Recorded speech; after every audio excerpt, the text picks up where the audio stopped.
Hello and welcome to Baseball Barbacast, the only baseball podcast in the world who knows that the AL Central should be renamed the AL Mid. I'm Jake Mintz. That's Jordan Shusterman. And if we scrape 86 wins together, maybe we get a banner.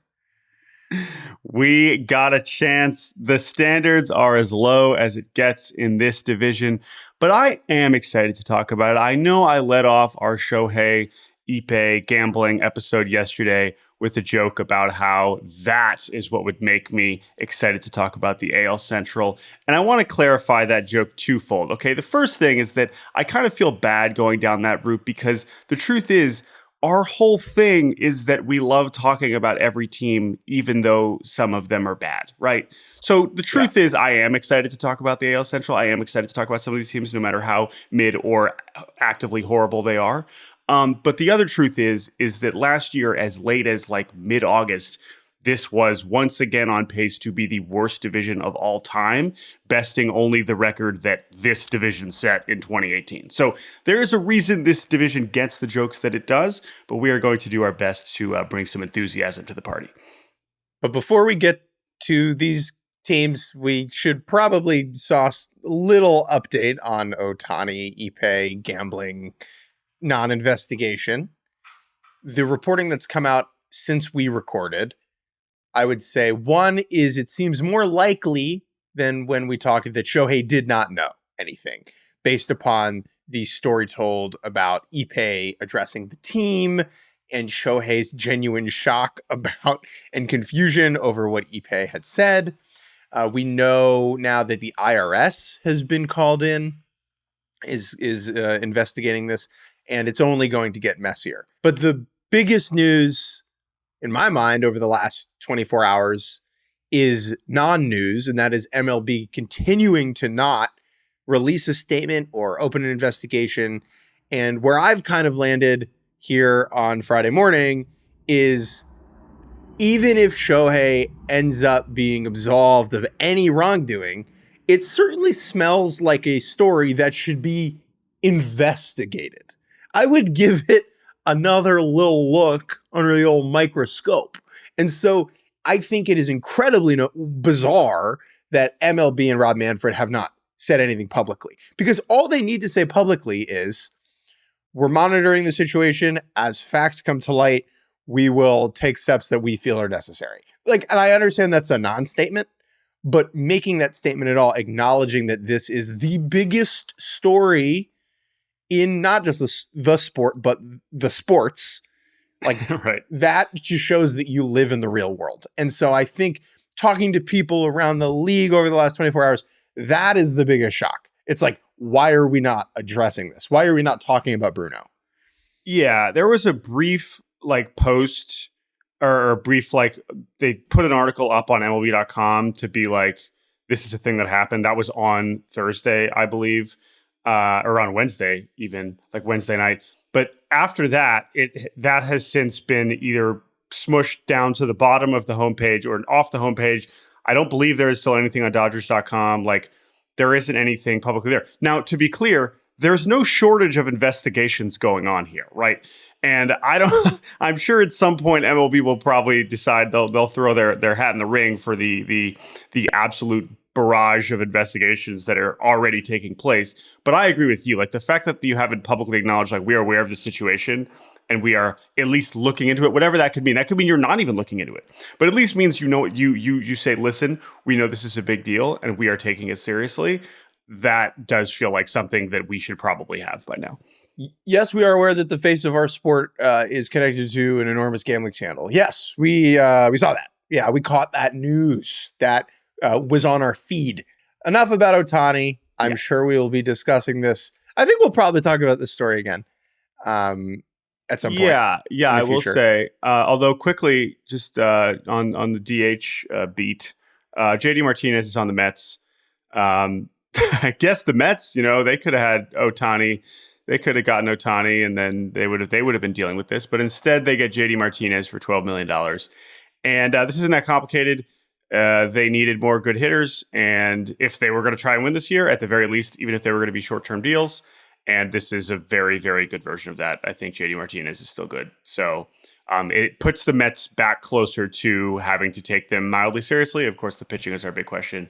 But I would say that my only big thought about this is not about JD Martinez and the Mets. It's more about that, and I've said this a few times this offseason, we really had kind of a chalky offseason. I know we had some weird stuff along the way in terms of the contracts, but as far as team fits, if you look at the top 20 free agents, very few of them do you look at them and you say, I'm surprised he landed there. Very, very, very few. And this is the latest of that. I don't know if that's a good thing or a bad thing. It's just interesting because we've had more shocking connections in recent years. But this offseason did not give us, like when this happens, when moves like this happen, I'm like, yeah, okay. Like, okay, got it. Yep. Sounds about right. To stay in the hot parlance, it's a lot of one seeds. Yeah, right. Yeah, so shouts out to, I guess, the Reds and Royals for giving us a few surprises, and the Astros for paying Josh Hader. A few Cinderella stories mixed in. Before we get to the AL Central, Jordan, the Yahoo Sports world family is doing a bracket pool. And yes. Your boy is somehow in second place out of 32 people. So you know what's that's very funny, but the really weird thing about that is we obviously don't watch college basketball and don't really care about this, but we want to participate and we want to we're new at Yahoo. We want to be involved, and we appreciate them including us and putting us on the experts graphic. Hilarious. Did you see that we both picked Tennessee to win it all, separate from each other? We didn't even talk about this. No, we didn't.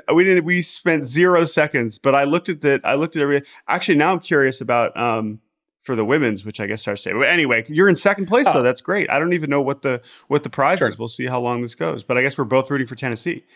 Yeah, my Final Four is Tennessee, North Carolina, Washington State, and Nebraska. I had to funnel a 7 and an 8 seed in there because I like living on the edge. In the women's bracket, Jordan, like freaking took Iowa. Like I would say that my that's no fun. Like we don't talk about other sports. Really, my Caitlin Clark appreciation levels are through the roof, and I have a jersey on the way to my house that I bought. There you go. The internet. Like I love that. I am just looking though, and it does seem that we are one of only 3 people to pick. Two of only 3 people to pick Tennessee to win it all. So if Tennessee gets hot in this tournament, just know that Jake and I will be absolutely flexing on everybody. Absolutely. Tennessee on the men's side, Iowa on the women's side were my picks. Before we talk about ball, Wright Thompson on Caitlin Clark on ESPN the other day. Go read it if you're listening to this. It's like the ideal of sports writing to me. It is just beautiful stuff and made me tear up at the end. Okay. Enough hoops. Let's talk about the American. This is how much we want to talk about the AL Centrals. We're talking about hoops. Okay. We're going to go, as we always do, from worst to first based upon the projections. The over-unders. The over-unders on, what do we use? BetMGM? I think we're using BetMGM. Now, just to be clear, BetMGM isn't telling us to do this. We don't. Oh, yeah. We're not getting money on betting these, but it is. We just picked this one. Is strictly a podcast. A podcast vehicle. Yeah. And let's hop in that podcast vehicle and talk about the Chicago White Sox. How'd they do last year? This team had the rare experience of losing 101 games and not finishing in last place. But boy, were they a rough watch, basically from the get-go, though they still had a lot of famous and sort of good players on paper. It was just an atrocity. And they were horrible, and they traded basically everybody they possibly could away in July and continued to be very, very, very bad. The biggest news from last year is that they finally parted ways with Kenny Williams and Rick Hahn, who had been there forever, and they decided to really bring in a fresh face, Chris Getz, who was their farm director. So there's a lot of still questions about kind of what the White Sox leadership structure is going to be moving forward as far as getting some new ideas in there. But the point is they were very bad. And while Rick Hahn and Kenny Williams were the ones that executed the deals at the deadline, they were immediately ousted in August. And now it is Chris Getz's job to build this disaster up from the bottom. Congrats, Chris. That's a gig that I would not want. The sense that that we get, okay, let's pivot to what they did over the winter. Everything must go. I mean, they are in we'll rip it up from the frickin' studs mode, which is, I guess, a good thing. There are no delusions that there are pieces on this roster beyond Luis Robert that could be worthwhile on a good White Sox team in the future.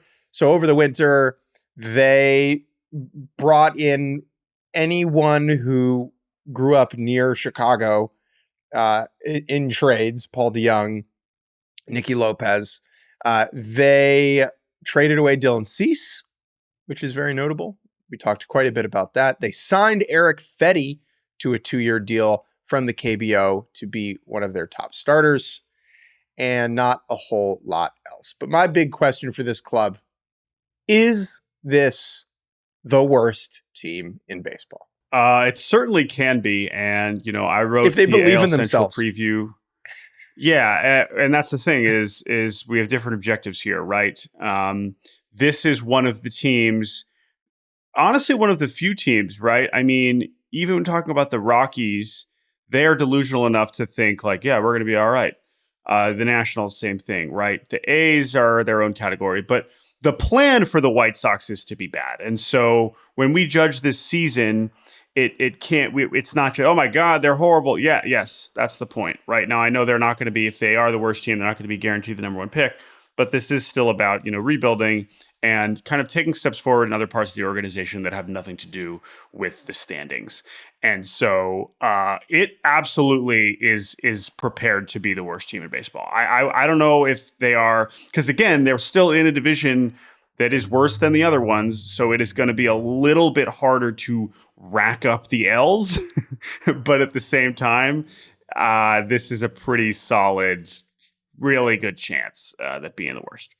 There's also a good shot that they have the best player in the division, Luis Robert Jr., when the dust settles. I said a good shot. I mean, you could take Bobby Witt Jr., you could take Royce Lewis. But there is a good chance Luis Robert Jr. finishes top in WAR in the AL Central, which is a ranking everyone talks about. That's true. That's possible. And that, at least for White Sox fans, is a reason to turn on the boob tube and consume White Sox baseball. My key player, though, is Yoan Moncada. Got to see something here.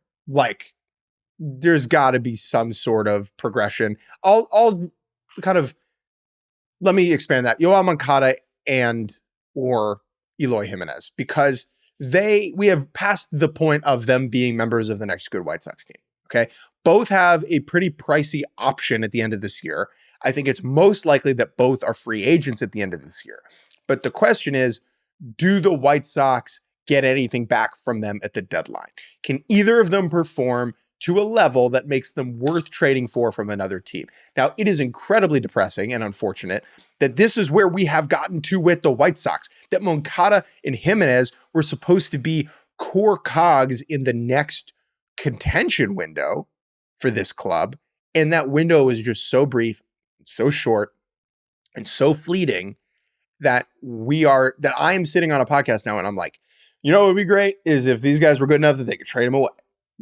Time rolls on, trade baby. Them away for anything, right? I mean, as far as we know, they were probably trying to get rid of him since last deadline. Because they tried this winter. I heard they tried this winter to get rid, to trade these guys away, and there just weren't any nibblers. So they really need them to show something. Yes, no, I agree with that, and really, it's not just how hyped they were as prospects. I mean, they had pretty substantially high ceilings that we saw in the big leagues, not too long ago. They've both shown versions of themselves that were good. This isn't guys that we have never seen succeed in the major leagues before. They're guys that we saw and then have just been either injured or fluctuating, and it's just been ugly. My key player, though, is Garrett Crochet. And the reason why I'm landing on Garrett Crochet is the fact that he's opening day starter is shocking for so many reasons. This is someone who I believe has not thrown 4 innings in a game since 2020 in college or 2019 in college. He's been a reliever in the big leagues. He's been hurt a ton. He was hurt a ton last year. But to me, the reason why they went with this is because he is one of their own. It doesn't really, sure, they bring in Mike Soroka and Fetty and Flexen, but to kind of make a statement and say, Garrett Crochet, we believe in you.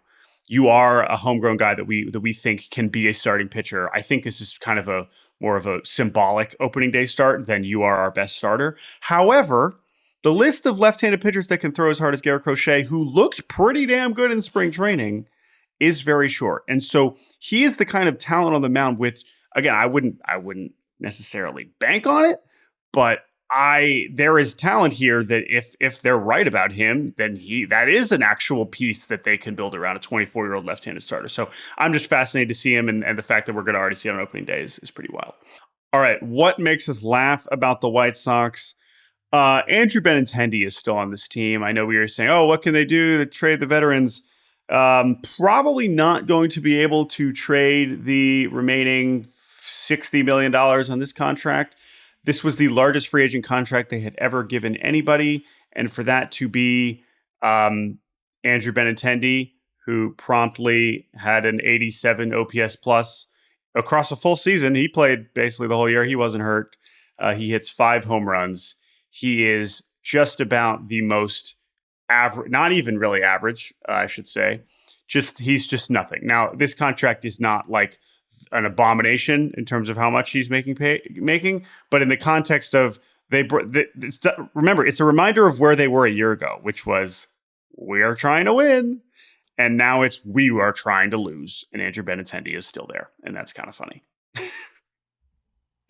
Just like a bizarre fit, just the weirdest fit. Yeah. Over under on this team is 60.5. Jordan Shusterman, what say you? I am taking the under, and the reason it is such a low number, but again, with the plan to be to lose, I do think the worst team in baseball will have in the 50s of wins. And so in that sense, I'm going to take the under here. Maybe this is horribly disrespectful, but based on the White Sox fans we know and talk to, I think they probably agree with us. I think I would take the under on 55. I think this team is going to be a train wreck. Yeah. I just realized did we even do the whole lineup? I don't even think we did. No, we didn't. I could do it quickly if you really want to. Sure. All right. Behind the dish, Martin Maldonado. We're excited about that. But yeah. Andrew Vaughn at first, Nicky Lopez at second, Yohan Moncada at third, Paul DeJong at short, Benintendi, Luis Robert, and Dominic Fletcher. Yeah, baby. Jimenez at DH. Rotation is Eric Fetty, Mike Soroka, Chris Flexen, Garrett Crochet, and Yo Mama. And then the bullpen is Steven Wilson, John Brebbia, and Michael Kopech. All right. I just want to, again, we try to be consistent here. Let's talk about the Royals. Wait, quickly. But the biggest loss for them over the offseason is this organization is such a catastrophe that Jason Benetti went to the Tigers as their broadcaster. True. They lost the guy who's from Chicago, grew up a White Sox fan, was like, we love Jason, buddy. He was like, nah, I'm going to go do somewhere else. Thanks. Well, I was going to say, I still think that's the biggest addition the Tigers made. We'll get to them in a little bit. The Kansas City Royals.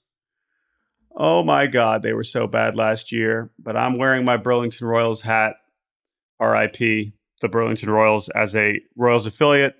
A lot of players on this team actually played on that last Burlington Royals team in 2019. Vinny was on that team. Michael Garcia was on that team. Michael Massey.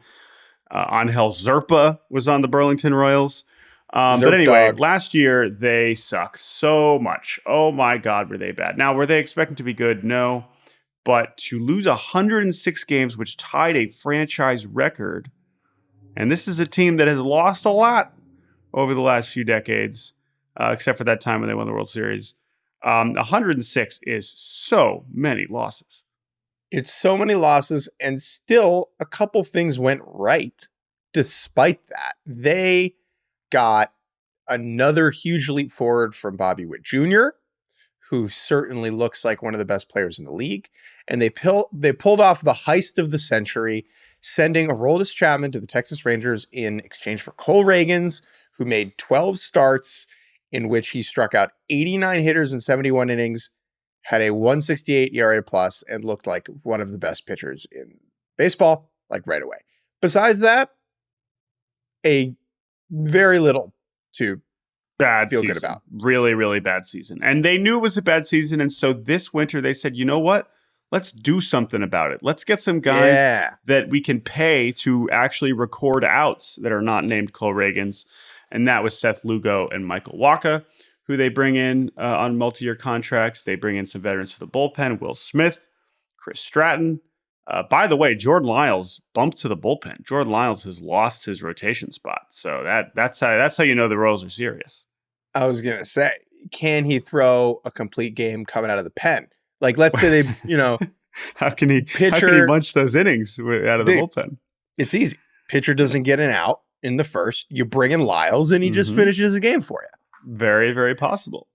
So I like. Can you wait time out? Can you get a complete game and a game, like a complete game? Would that count if you complete the game finished? And a game finished, yeah. You get 27. If the starter doesn't get an out? If the starter doesn't get an out and you get 27 outs, is that a complete game? I don't think so. Should because be. You didn't face every batter. It should be. But you complete the game. Yeah, but the game... This is good. People who understand scoring. I don't think so because you didn't face every batter of the other team. But I like this. I like where your head's at. So they make some additions to the pitching staff that I kind of like. And then they add also, this whole team needed help. So it's not surprising that they needed to get some batters as well. But the ways they went to do that were interesting. Hunter Renfroe, Adam Frazier, Garrett Hampson. Okay, interesting. Now, again, this offense stunk, but it was kind of a strange 3 to go for based on the seasons they were coming off of. Now, that said, here is the lineup. Here are the Kansas City Royals. Behind the dish, Salvador Perez, one of my favorite players in baseball. I adore this guy, and I'm so glad that he is still the Royals catcher. First base, Vinny Pasquantino, former and future podcast guest. Second base, he's back from shoulder surgery. Love you, Vinny. Second base, Michael Massey. Third base, Maikel Garcia. The shortstop, of course, Bobby Witt Jr. Outfield, MJ Melendez, who is done catching officially. So that's over. Congrats to MJ. Now he can focus on getting his OBP, over 300. But he hits the ball really hard. So good luck to MJ on that. Kyle Isbell, fantastic defender, can't really hit. Hunter Renfroe, atrocious on his teams in the second half last year, but decent track record of power. Nick Pratto, another one of their homegrown guys, projected to be the DH. He's kind of had an interesting last couple seasons. The rotation, Reagans, Randy Johnson, Gen Z Randy Johnson. Is he Gen Z? Probably close. Gen Z Randy Johnson, Michael Wacha, Seth Lugo, Brady Singer, Jordan Lyles, maybe. Chris Bubich is hurt, so it looks like it's going to be Alec Marsh as the 5 starter, the bullpen. James MacArthur, who throws really hard. John McMillan also in that mix. Will Smith, John Schreiber, who they traded for. That's another reliever they got. And yeah, Carlos Hernandez somehow still there. What is your one big question for the Royals? Is this second level of hitters good enough for this team to win baseball games? Because I feel pretty good about Vinny. Call me biased. I feel pretty good about Salvi being solid at worst. And Bobby Witt Jr. is going to get MVP votes, right? We know those things. But that next wave of young hitters, Michael Massey, Maikel Garcia, MJ Melendez, Nick Pratto, if the Royals have any hope of being competitive in the next half decade, that contingent needs to be at least everyday players. And besides Garcia, we haven't seen a whole lot of evidence that that's the case. Yeah. And in my opinion, the key player here is Melendez, because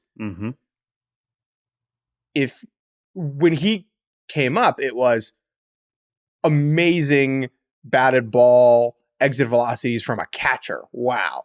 And what it's become is mediocre corner outfield defender who gets on base once a week. And so it's like, that's not a viable player. However, the raw juice is very much still in there. And so if they can develop him enough where he's anything for them, that is a sign that this organization is at least moving in the right direction and getting the most out of their young players at the big league level. Yeah, and the reason why it's really so important is, there are some other teams where it's like, all right, let's see what we have here. If they're not very good, we got another wave coming. This farm system is very bad. And while they do have some guys at the top, at the upper levels who we start to see the big leagues, like Nick Lofton, Tyler Gentry, okay, we'll see what we have. Nelson Velasquez, who they traded for. Like, it's not like they got a top 30 prospect on the way, another Bobby Witt Jr. type or even anything close to that. So they're kind of, pot committed with these guys, and all their talent in the minors is really at the lower levels. So there's not help imminently coming. So if they are planning to win this year, I totally agree. However, my key player is Brady Singer. This is someone who I think we were both really excited about a year ago. Remember, he was on Team USA. He had kind of a mini breakout in 2022. We really liked the sinker. We liked he looked like a workhorse.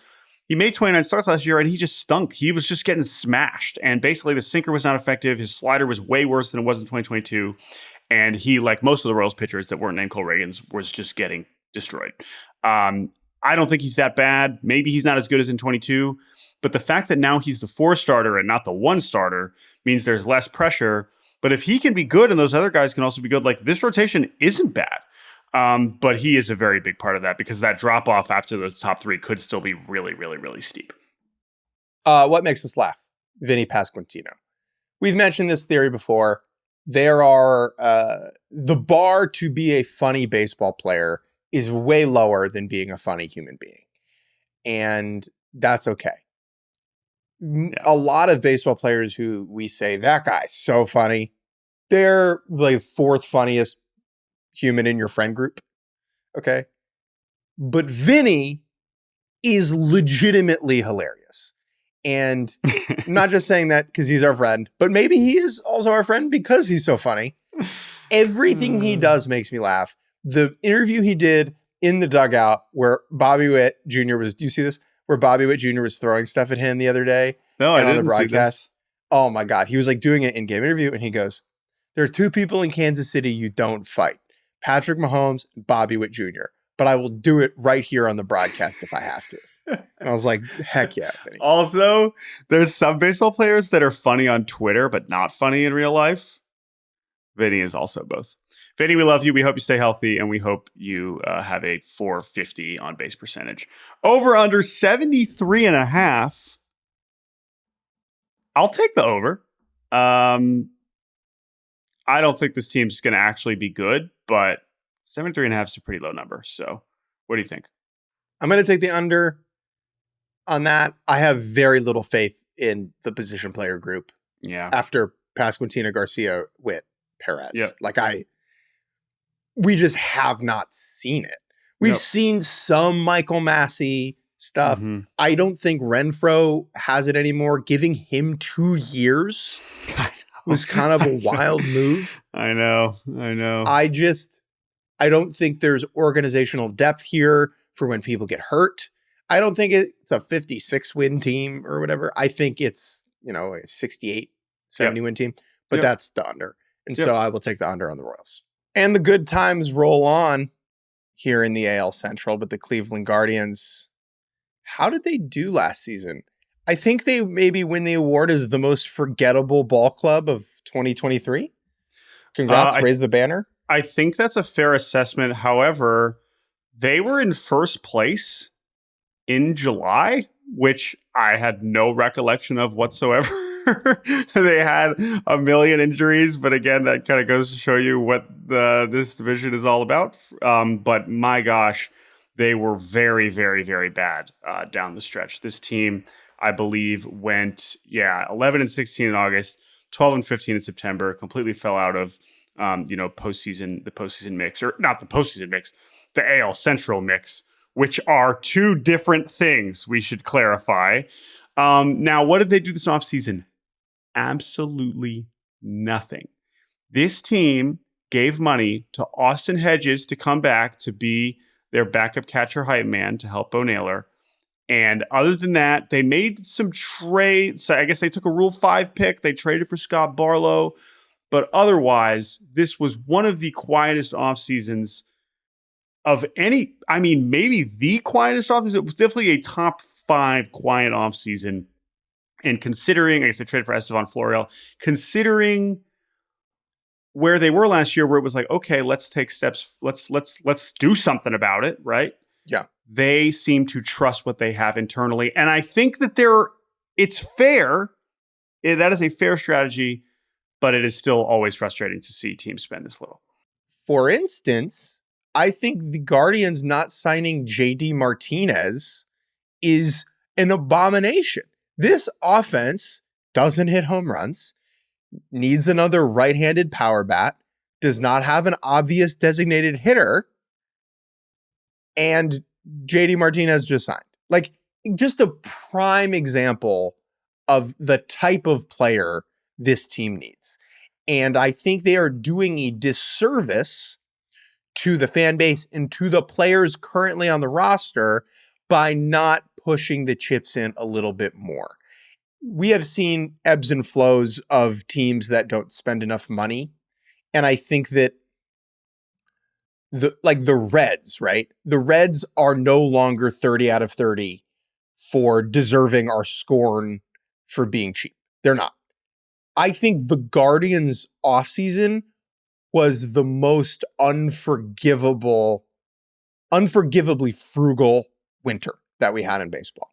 Because this team has pieces on it that they should win the division. This team could have been the favorite to win the division if they had spent money, like the Royals did, or even like the Tigers did. But instead, they rested on their laurels, and I think it will hurt them in the long run. But who is on this team? Behind the dish, Bo Naylor, who I think frickin' rules. He will split time with Austin Hedges, who I think is a fun guy, but maybe not Babe Ruth. First base, Bo's brother, Josh. Second base, Andres Jimenez. Third base, Jose Ramirez. An absolute delight. Shortstop is going to be, I think, Brian Rocchio to start the season. We'll see some Tyler Freeman there. We'll see some Gabriel Arias there. The outfield, which might hit 11 combined home runs, is Stephen Kwan in left, Miles Straw in center, and Ramon Laureano, who feels 35, but is 29. He is in right field. And the designated hitter is going to be Estevan Florial, Gabriel Arias, Kyle Manzardo eventually. He didn't make the team out of camp. Los Santos, baby. Now, I will say, if all that sounds bleak, this rotation, pretty good. Shane Bieber, Tristan McKenzie, Tanner Bybee, Logan Allen, Gavin Williams. Sounds pretty nails to me. And the bullpen, Manuel Clase, Scott Barlow, and Sam Henches will lead that group. But the question, as is always the case with the Guardians, is this enough offense? Yeah, I mean, we've been wondering this about this team for, unfortunately, quite some time now. The degree to which they have leaned in to contact and defense and base running is commendable to some degree, right? It's like, oh yeah, we're going to do it our way. Like, we can win like this. And, they did win 92 games 2 years ago, but at some point you got to hit the ball over the outfielders' heads. And we still are not looking at a whole lot of guys on this team that can do that. I really want to properly convey this to the listeners. Okay. If you look at a chart, a graph of all of the teams by home runs last year, on one end, you have the Braves at 307, which is nuts. The Dodgers were second with 249. Okay, that's an enormous gap, right? Yeah. But on the other end, the Guards were 30 out of 30 with 124 home runs. 29 was the Nats with 151. Okay, so they were 25 home runs below 29th. It's not just, oh, this is a lineup who doesn't hit the ball over the fence. This is a strategy and a plan of attack. You don't end up with 124 home runs, 25 fewer than the next team, if it's not an approach that you are teaching and building your roster around, right? And so I think that there are reasons for that. I think if the game skews back towards a contact-heavy approach and we get fewer home runs over the next 3 years, the Guardians might end up looking pretty smart. But we are living in the real world here. And 124 home runs is not going to win you a division. Agreed. And also, there's some great reporting from Zach Mizell of The Athletic this offseason about how they have acknowledged this, and while they clearly didn't change anything on the roster about it, although some of the Rule 5 pick, Davis, De Los Santos, Florial, these are guys with bigger raw power. They do have some interesting minor league hitters that we could see this year. Chase DeLauder, Kyle Manzardo, who could maybe bring a little bit more pop. But they acknowledged it as an organizational weakness and basically told their hitters, like, you got to be more comfortable swinging and missing. And so there's this great kind of excerpt that he has talking about Stephen Kwan, like trying to swing and miss. And so that he's more comfortable taking massive hacks at the right pitches as opposed to, let me put this terrible pitch in play. Because at some point, you have to actively do damage, and the Guardians have not done enough of that. That, what you just talked about, is what the Orioles organization is elite at teaching. Just so people understand. It is not being passive. It is not even plate discipline. It is being the right level of aggressive at certain pitches in certain counts. However, the personnel is still the personnel. And even if they are able to, unlock some stuff with Kwan, and okay, now we get Miles Straw to 5 homers and we get Josh Naylor to this is still the group that they have. And the way they're going to win is by being one of the best pitching staffs in baseball. And that is possible. And part of the way that happens is Bo Naylor becoming a dude behind the plate from a defensive perspective. Cleveland, during this recent run of contention, has really prioritized catcher defense. Think about how many years they ran Roberto Perez out there, right, to carry the staff when he was hitting with a pool noodle. Naylor offers a lot more upside on the offensive side of the ball. I mean, he had a 124 OPS plus. Granted, it was a smallish sample size, but this is a guy who can really hit. He is uber athletic. The play he made where he did the spin move throw to second base is a thing that I don't think any other catcher in baseball can do physically. And his framing metrics graded out pretty well. I think he needs to improve the consistency of his throws down a second. But if he's an above average bat, like, he is a real piece moving forward for this team. I am really excited about Bo Naylor. Yeah, and he was my key player when I wrote the preview. But I'll just to add a different one. Like, I've already talked about him on here, but I just think McKenzie is just such a big part of this. He's looked great. Him and Bieber, again, they just were not themselves or pitching last year at all. And their decision, Cleveland's decision to hang on to Bieber in particular, is one that says, yeah, we believe he's thrown harder than he has in years. And it's true. Like that, those are two massive pieces that could absolutely put them back in the mix for this division, even if this offense continues, to slug 300. So I just think both of those guys, while we know all about them, we were probably underestimating how important they could be if they are both healthy. What makes me laugh? This team continues to have the energy of the parents are out and the kids are running the show. Yeah. Especially now that their manager is Stephen Vogt, who is not yet 40 years old. Yep. They have 2 everyday players above 30, or sorry, 1 everyday player above 30. That's Jose Ramirez. Austin Hedges is 31, and Ramon Laureano is 29, and like everyone else is a freaking child. Yeah. Like, this is a young team. And now that it's not, Uncle Terry Francona pulling the strings, I am fascinated how this is going to go. Yeah, I mean, it's not like Tito is like some grumpy old guy. I mean, no. Tito embodied that too, but now you actually have someone, of course, his first year managing. So I agree. That is very funny. All right, over under 79.5 for the Guardians. I'm going to go over here. I am going to go over. I don't feel great about them like actually making it, but I think they will be relevant for way longer in this season than last year. I really think they're going to stay in the mix. I agree with you. I will also take the over. Despite everything I said about the offense, Kwan, Jimenez, Ramirez, Naylor is solid enough to score enough runs that I think this pitching staff is really going to cook. If they stay healthy, it's one of the best 5 rotations in the league. And I think that just gives them a really high floor. I don't think they're going to make the playoffs, but I do think this team will be better than last year. And at the very least, more interesting than a year ago. All right, let's take a quick break. And when we return, we'll talk about the juggernauts of this division. And welcome back to Baseball Barbacast, the American League Central preview. I'm honestly just surprised that this division hasn't been sucked up by conference realignment yet. The Royals haven't gone to the Mountain West, and the Tigers haven't joined the Big Ten, and that's surprising to me. No one wants them. That's the problem. No one's lobbying. The Sun Belt's not like we need the Royals ASAP. But maybe they should. All right, 2 teams left. Let's talk about the Tigers of Detroit. Now, let's remember the Tigers of Detroit, Jake Mintz, they finished in second place last year. This is a second place team, 78-84 in 2023. You know who else was a second place team last year? The Diamondbacks and the Phillies. And the Rangers.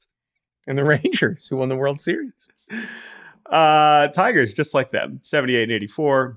And then, again, what does the 78-84 team do? They say, oh, we don't suck. Let's do something to make sure that we suck even less next year. What do? They trade for Mark Canha immediately. I believe that was like the first move of the entire winter. And still one of my favorites, I should say. Love Mark Canha. They signed Jack Flaherty and Kenta Maeda for the rotation. And they also add Shelby Miller in the bullpen, who was quietly unbelievable for the Dodgers last year. Andrew Chafin comes back to the Tigers as well. And they, Gio Urshela, who I also think doesn't stink. I'm in on Gio Urshela. And they give a big extension to one of their top prospects, Colt Keith, who is going to be their opening day second baseman. Who is on the Tigers, Jake? Well, before we say who's on the Tigers, it's worth noting that when you take a look at the Tigers and Royals last season, right? These two teams, we had them kind of grouped together heading into 2023. It was like, what are we going to see, right? Are they going to show us something about the next wave? And for all what the Royals didn't do, the Tigers did do that. There were things to like. There were things to be positive and optimistic about. It feels like this organization is moving in the right direction. Will they win the division this year? I don't think so. But I like where they're headed and who is taking them there. Behind the dish, Jake Rogers, defense first catcher. He's going to platoon or split time with Carson Kelly, who's on this team. First base, Spencer Torkelson, the big stick. Second base, I guess, is Zach McKinstry. Cole Keith. Cole Keith's going to be the guy. Yeah. Cole Keith. I mean, Zach McKinstry's going to play a lot, but Cole Keith, I mean, they didn't give him all that money to hang out on the bench. That's true. Yeah. You're right. I guess I put this in before the extension. Cole Keith, second base. Shortstop, Javier Baez. We will talk about him in a second. Gio Urshela at third. I think we will see some Matt Vierling there at some points. He played a bit there last year. In the outfield, it'll be Parker Meadows in center, Riley Greene in right, and Mark Canha in left. Vierling, I think, will also get time in center against left-handed pitchers because Parker Meadows is a righty. And then Kerry Carpenter, who's super underrated, he's going to designated hit because of the Miguel Cabrera era. The Miguel Cabrera era is over. The rotation is what people are excited about, though. Tarek Skubal, who is everyone under the sun's dark horse AL Cy Young pick. He's going to lead the line. Jack Flaherty, Kenta Maeda, Matt Manning, Reese Olson. There's a whole lot of depth here, though, too. As you dig deeper into the organization, Casey Mize will certainly be back up at some point. He looks healthy. I don't know if he's starting the year in the rotation, but he's going to spend the bulk of the season, obviously, with the big league club. Jackson Jobe, I think we will see at some point, top pitching prospect for the Tigers. He's looked really good for them. He's still only 21 years old. The arms are definitely encouraging. And then in the bullpen, Alex Lang, Jason Foley, Andrew Chafin, Tyler Holton. There's a lot to like here in terms of the out gathering. Yeah. One big question. Yeah. Are the Tigers interesting or good? Yeah, and so when I wrote about them for the preview, I kind of I'm kind of jumping ahead to like season prediction, but I see them as a team that we are going to feel very good about at the end of the season, but not a team that is in the playoffs or that close. Like, I think if when after the Diamondbacks run, it's very easy to jump ahead. It's like, who's this year's Diamondbacks? And the Tigers check a lot of those boxes. They really check a lot of those boxes. And I do think they are the best pick if you are going to pick a team like that. I just think that there are still too many questions on offense. The reason this team was so competent last year, as far as I can tell, is the bullpen was sneaky amazing. Like Lang, Amazing. Holt, and Foley were just nails for much of the season. I know, Lang walks a ton of guys, but his stuff is legit. Like those guys were really good. And now, Will Vest was also really solid. Like it gets better now. You bring in Shelby Miller and Chafin. So that group is in place. But the offensive numbers here, even I know we saw Kerry Carpenter, it was still pretty bad. And I know that you brought in some veterans to maybe change that, which is good. And maybe you get a full season of Skubal. I think they're still closer to interesting than good. But I don't know. I know people don't like him, and that's fair. But I do think AJ Hinch is one of the best managers in the league. And I think that he plays a huge part in player development as well. And so I think that he could help that in some respect too. Maybe I don't want to overrate it too much because I want to be consistent in my. I want to clarify my manager stance. Managers are important. I get that. I what? That. I don't. But as far as like projecting the season, I am not as focused on it for the regular season as it is for the postseason. But in Hinch's case, with his track record and his background, I do think that he can make a difference there. So. I don't know. I'm closer to interesting than good, but I don't know. Where do you land? I think they're going to be solid. I kind of agree with you. I think they're definitely compelling, but I don't think this team could win a World Series right now. Can't wait for that to get clipped when they win the World Series. Andy Ibanez, by the way, was like sneaky incredible over the second half last year. That's another guy I think we should definitely mention. And then Torkelson and Greene. I mean, let's get to the key players. Like those are the guys. Like those guys have to cook, right? If you Torkelson and Greene are like have to be like the all-star hitters on the Tigers, right? And they both have the talent. It's can they take a half step up? And can they do it over a full season? Yeah, I agree. And yeah, I mean, the best case scenario, right, is them just, reaching their potential already. And they both showed versions of themselves that are, I think Greene is the safer bet, but I still think I am not out on Torque at all. I know some people treat him like he's some disappointment, but he's still hitting the ball as hard as most people. And he gave you 31 homers, hitting it, playing in Detroit. Like let's be a little bit more patient with Torque. And not just 31 homers playing in Detroit. I mean, if you do last 4 months of the year, okay, he's one of the best home run hitters in baseball. He's 8th if you go June 1st to the end of the year. Mm-hmm. This is Matt Olson, Schwarber, Acuna, Ozuna, Ohtani, Seager, Riley, Torque, Betts, Alonso, Machado, Juan Soto. And that's, like you said, playing in a really difficult hitter's park. So I think that he can really hit the ball over the fence. Yeah. Now, I will say there are a lot of young players to choose from as key players, but my key player is Jack Flaherty. I think that for him to be, I love Kenta Maeda, and even though he's older and maybe the upside is more limited, like Flaherty is someone we are now 5 years removed from him being a legitimately good starter. He has to be better. I know it's not like, sure, no such thing as a bad one-year deal. He has to be better than what he was last year if the Tigers want to have any chance. And I'm saying even better than what he was in St. Louis before the trade, because he was obviously terrible with the Orioles, right? He's 28. I guess we've been low on him for a while, but that's just a reaction to the performance and the injuries, right? And so this is a pretty significant commitment to say, hey, you're going to be our 2, or at least our 3. And I'm very curious to see if they're right about him, because he could certainly get them back to closer to a strong rotation. I know they have depth behind him, but that's still a pretty big commitment in a very similar way that we talked about Frankie Montas for the Reds. Yeah. Something that makes us laugh. Let's do something that makes us sad. And that's Javi Baez, because he played last year, man. He's been posting. He's been showing up to work. Posted. I mean, he played 136 games. And he slashed 222, 267 OBP, 325 slug. He hit 9 home runs the entire year.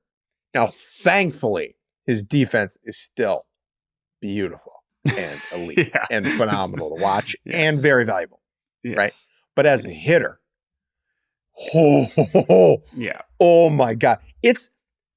I mentioned I was maybe irresponsible with my Christian Yelich, No, Chris I was Davis about to bring comp, this up. Yeah. but this is Now a again, much the more apt obvious one. difference, the obvious difference is defense is that he is still one of the best infield defenders in the world, right? So that's not something that Yelich or Davis could say, whatever. But as far as like, oh my gosh, like, because remember, the first year was bad. And it was like, oh God, but not what it was in 23, right?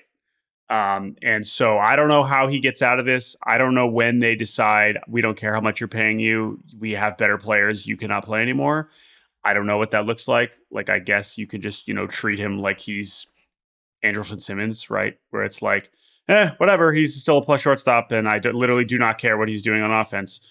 But it is, he's making $25 million the next 3 seasons, and he's gonna next 4 seasons. And so we'll see what that looks like. But it is a bummer. I agree. The Davis-ness of it is also the way his at bats go. Yeah, where it feels like there are some at bats that are over before they start. Yep. And he gives at bats away. He had all the good quotes about being rejuvenated and ready to go this spring, and he's looked similarly horrible at the plate in camp. But what's also bizarre about him is, like, on a physical level, he is not, like, his sprint speed is still really high. Like, he still feels that's the thing. Like an elite athlete. Like, he hasn't declined physically. And so as much, now maybe the bat speed and the hand speed has gone downhill a little bit. Yeah. But like, if the Tigers are going to have to eventually make a difficult decision about him, just because of how many more years they have him for. Yeah. And I don't know what that looks like. I don't know who is necessarily, because the thing is that their farm system is full of guys that can hit but can't play defense, which is so ironic, right? So in some ways, Javi Baez might be able to just hang out and play a mean shortstop and hit 8th because the rest of the lineup is good enough where you can just ignore that. But he's still Javi Baez. He's still one of the most recognizable faces, on this roster. And it is a strange thing. 81.5. I am going under slightly. They won 78 last year. And so I totally understand being like, oh, they could get 4 wins better than that. How hard could that be? I just think there are still enough questions on the offensive side, on both sides of the ball. Really. It's just, to me, you could say, oh, well, last year was the year. No, I think this is the year before the year. I think we're going to be feeling really good about the Tigers going into next year. I just don't think we quite know enough yet for me to think I still have them third. I feel better about Cleveland. I agree with you. It feels silly to be like, they're going to be behind Cleveland because Detroit doesn't have enough offensive upside, which is, but you know what Cleveland has? Jose Ramirez. Yep. Yeah. Like, yep. When you have one of the 10, 15 best players in the world, he is, yes, well said. All right, we have one more team, Jake. It's the Twins of Minnesota. They won the division. Not just the division. They won a playoff game. Playoff games, plural. Oh my gosh, didn't know that was allowed. But then, instead of riding that momentum into a splashy offseason, they also did very little. They were closer to Cleveland than Detroit and Kansas City in terms of offseason additions. In fact, you could say they actually subtracted, some on purpose, some not. But this team is going to look a little bit different. Sonny Gray, Kenta Maeda leaving free agency. They trade Jorge Polanco, their longest tenured player. They trade him to the Mariners for some prospects and for reliever Justin Topa. They signed Carlos Santana, who is one of our favorite baseball players. He is great. They trade for Manny Margot, which is a little interesting. They trade away Nick Gordon for reliever Stephen Okert. And I think that is about it. But yes. I believe, didn't they get Anthony DeSclafani in? They did, but he is injured now. So I don't know how relevant he is going to be. But now we are still talking about them last because they are still comfortably projected to be the best team in this division. And why is that, Jake? Who is on the Minnesota Twins? This team bangs. Spoilers, I'm so high on them. Behind the dish, Ryan Jeffers and Christian Vasquez. Jeffers was one of the best catchers in baseball last year, I guess. Like, he was like a 3.5 win player. Well, right. And how much they play him is going to be really interesting because Vasquez's offense is kind of done. Yeah, I would say very done. But like Ryan Jeffers, at least offensively, like this guy banged. Yeah, true. Like he raked. First base, at least to start the year, is going to be Carlos Santana, who is an absolute and utter delight. I expect to see some Alex Kirilloff there as well. Second base, Edouard Julien, one of my favorite players in baseball. I have been on the Edouard Julien choo-choo train for some time now, and it felt good to see that train roll into the station in 2023 in his rookie season. He is a bad defender. There's no ifs, ands, or buts, but the guy can really hit. Third base, Royce Lewis, just Wow. awesome. Like, wow, good what for a him. player. What a player. Like this guy went through the darkness, 2 ACL surgeries, missed so much time. And to see him emerge with his athleticism still intact, right? Pretty much. Yeah, largely. I mean, he's not a shortstop anymore. He's kind of bigger than what we expected. But at the plate and the box, I mean, he looked legit last year. Shortstop, Carlos Correa. Right field, Max Kepler. Center field, Byron Buxton. He's back, Left baby. field, He found his he's glove. back out there. Oh, I left my glove in the car. Couldn't find it. That's where it was. Left field, Matt Wallner. Starting rotation, Pablo Lopez, Joe Ryan, Bailey Ober, Chris Paddock, Louis Varland, maybe DeSclafani at some point. And the bullpen will be John Duran, who, how does anyone hit him? Griffin Jacks, the pilot, and Brock Stewart. My big question about this team is, are they going to rue being so passive in the offseason? Will that come back to bite them? Yeah, I think that's kind of my concern. I mean, I'm still picking them to win, but I am that kind of combined with you're putting a lot of stock in. I love Bailey Ober so much, but Ober and not as much Ober, but Paddock and Varland. I mean, this team had one of the best rotations in baseball last year because Sonny Gray had a borderline career season and Pablo Lopez broke out. We are full Pablo Lopez believers. Joe Ryan is still a bit of a mystery box, but this starting rotation, I guess what's going to have to happen this year to me is the offense is going to have to be healthier and more consistent. Because when your 3 best players are Byron Buxton, Carlos Correa, and Royce Lewis, I mean, I wrote like for the best and worst case scenario, I was like, best case scenario, they combine for 400 games. Worst case scenario, they combine for like under 200 games, right? But there's enough other pieces here that the offense can be decent anyway. But it's just such a gigantic variance in terms of of this lineup being like pretty good and like solid, good enough, especially in this division, right? Where the standards for offense are so low, the standards for offense in this division, right? But they could be light years ahead of everybody else if enough goes right, enough guys stay healthy. Would I actually count on that at this point? Probably not, but I sure do want to. They had the top 3 rookies by WRC Plus last year in Wallner, Lewis, and Julian. And I mean, that's kind of nuts. I know. Right? I know. And so that's like a third of your lineup. On one hand, it's like, oh, that's an amazing core. On the other hand, it's like, are they really doing that again? I guess we'll see. Right. But where I fall on this team and the key player here is they dog walked this division with their 2 best players, in theory, Carlos Correa and Byron Buxton, being totally ass, right? And not playing. And when they played, they were not good and being hurt. I could envision a world, maybe I'm being too optimistic, where one of them is just Carlos Correa or Byron Buxton again for a long stretch of the season. And that just takes this team to another level that they didn't have last year. I think, though, the key player is going to be the medical staff.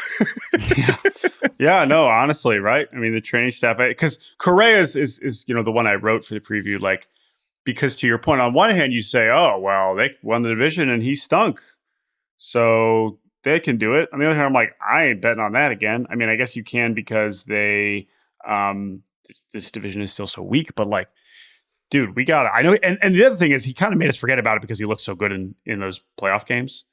Yeah. But like, he was just a bad hitter. And I don't know what that was about. I'm more bullish on Correa than I think Buxton. in terms of overall. Like I think I feel better about him getting back to a closer version to his best self than Buxton. I hope I'm wrong. But yeah, Correa for me is absolutely is the key. What makes me laugh? How nice this team is. Minnesota nice. Like the combo of Royce Lewis and Pablo Lopez. Oh my gosh. The two nicest major leaguers I've ever met. I just say, like, when the Twins came to Cincinnati last year, talking to those two guys on the same day just had me in a good mood for like 4 days after that. And it was so cool to see Lewis have those moments, to see both of them. You know, a lot of bad people get rewarded in our line of work often. But to see Royce Lewis and Pablo Lopez become national stars on the postseason stage last year was so delightful, especially for the bald community. Two bald legends. And they, you know, they're not hiding it. So I love both those guys. And, you know, the over and under is 86.5. I'm taking the over for sure. I have some worries, and to your point, like it was disappointing. I know they were one of the main teams saying, "Oh, we have no money. The TV. Sorry, guys, we got nothing. This is the best we can do." That's disappointing, but there's still a lot of good players on this team, and I trust Rocco. I like the infrastructure. I think they're going to be good. Yeah, I think they're going to get more out of the rotation than meets the eye. I'm high on Paddock. I know he also like injury risks there, but he's looked good in camp. They're high on him.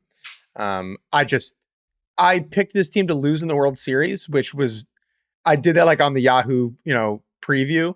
I probably don't believe that. That was just like a little fun. Like previews and predictions are stupid. We don't know. We have no idea. If we really wanted to do it, you would pick the two teams with the highest projected win total. I would take, the Braves and the Orioles and it'd be like, well, here you go. I guess by doing that, I'm saying like, I think this team is better than people think. I think the Royals and the Tigers in their fun off seasons are kind of tricking people a little bit. It's good that they were aggressive, those teams, but I think that the Twins, after the dust settles, despite being so embarrassingly passive in the winter, are far and away the best club of this group. Yep. And by the way, that is a good segue as we go into the weekend. Next week, the season actually begins. We will be doing here are our picks, because I know we sort of threw them out there along the way with these division previews, but we'll try and do picks just because people like that, even though we don't. And then we'll have an opening day preview on Wednesday. And, if we have more Ohtani Ippei news, we will cover that as we see fit. But we did it. We previewed all 30 Major League Baseball teams. Thank you all for listening. Hopefully you enjoyed. On Sunday, we have our fantasy draft, the Baseball Barbacast fantasy draft Sunday night. So I'm sure we'll talk about that on Monday as well. Very excited for that. For our 16-team 3-catcher league, I cannot wait. Will Christian Vasquez get drafted? Oh my, no. I think yes. Remember, we have plate appearances as a category, so he's still going to play. Anyway, that's it. Thank you all for listening. Thank you to Andrew Hartz, the producer, for making this happen. Everyone have a wonderful, wonderful weekend, and we will talk to you all very soon. Cheers.